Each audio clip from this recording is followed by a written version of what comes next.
ఇంగి నేల నీరు ప్లాస్టిక్ మయంగా మారుతోంది. చివరకు మనం పీల్చే గాల్లోనూ మైక్రో ప్లాస్టిక్ రేణువులే. చిన్నదే కదా అని తీసిపారేస్తే అది చేసే విధ్వంసం మనిషి నరాల్లోకి చొచ్చుకెళ్లి ఆయుష్ను హరిస్తోంది.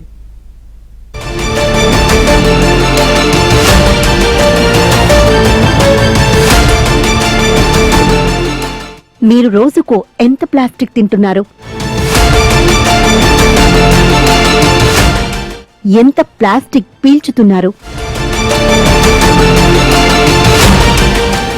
ఇప్పటి వరకు మీ శరీరంలో ఎంత ప్లాస్టిక్ ఉంది?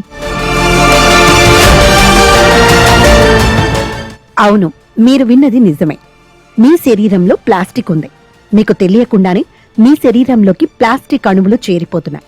ఇన్నాళ్లు సముద్రాలు, చెత్త కుప్పలు లాంటి ప్రాంతాల్లోనే ప్లాస్టిక్ వ్యర్థాలు ఉంటాయని అనుకునేవాళ్లం.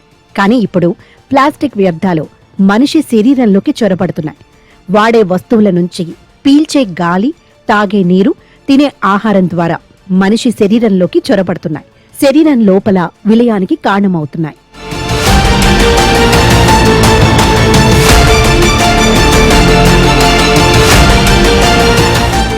ఒకప్పుడు మట్టి పాత్రల్లో వంటకాలు, అరటి ఆకుల్లో భోజనాలు, లేదంటే స్టీల్ వాడేవాళ్లు.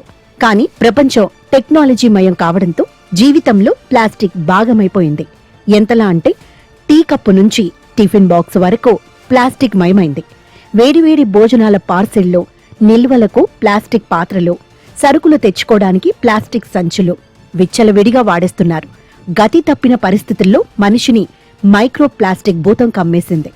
పర్యావరణాన్ని, ప్రజా ఆరోగ్యాన్ని ప్రమాదంలోకి నెట్టేసింది. తాగునీరు, ఆహారం, వాతావరణం, మట్టిలో నుంచి శరీరంలోకి సూక్ష్మ రేణువుల రూపంలో ప్లాస్టిక్ చేరుతుండడం కలవరపెడుతోంది. లండన్లోని ఓ యూనివర్సిటీ పరిశోధన ప్రకారం పట్టణ ప్రాంతాల్లోని గాలి నమూనాల్లో నిత్యం చదరపు మీటరుకు 100 మైక్రో ప్లాస్టిక్ కణాలుంటాయట. మరో పరిశోధన ప్రకారం 50% కంటే ఎక్కువ మంది రక్త ప్రవాహంలో మైక్రో ప్లాస్టిక్ కణాలను గుర్తించారు.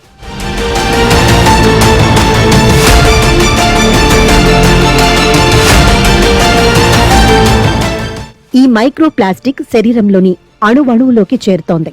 ఓ అంచనా ప్రకారం ఒక మనిషి వారంలో సగటున 5 గ్రాముల మైక్రో ప్లాస్టిక్ అణువుల్ని తింటున్నాడని వెల్లడైంది.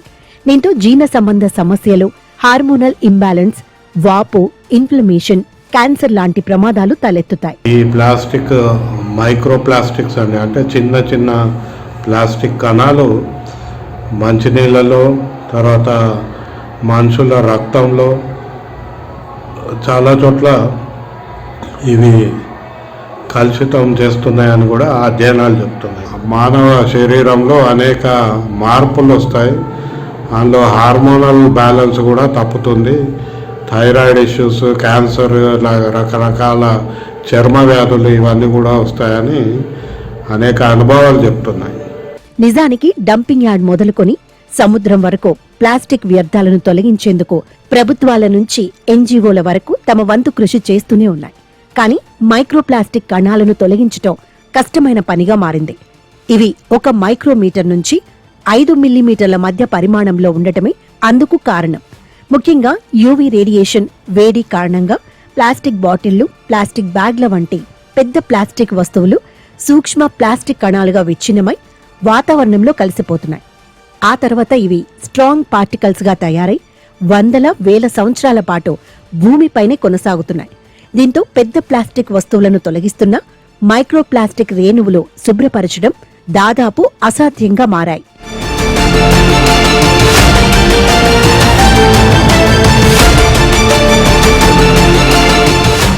టూత్ పేస్ట్లు, స్క్రబ్లు మొదలుకొని పాలిస్టర్, నైలాన్, ఆక్రోలిక్ తో తయారు చేసిన బట్టల ద్వారా కూడా ఈ మైక్రో ప్లాస్టిక్స్ విడుదలవుతున్నాయి. ఇక కాలక్రమేణా చిన్న చిన్న ముక్కలుగా విరిగిపోయే ప్లాస్టిక్ సీసాలు, సంచులు, చేపలు పట్టే వలల నుంచి కూడా ఇవి బయటపడుతున్నాయి.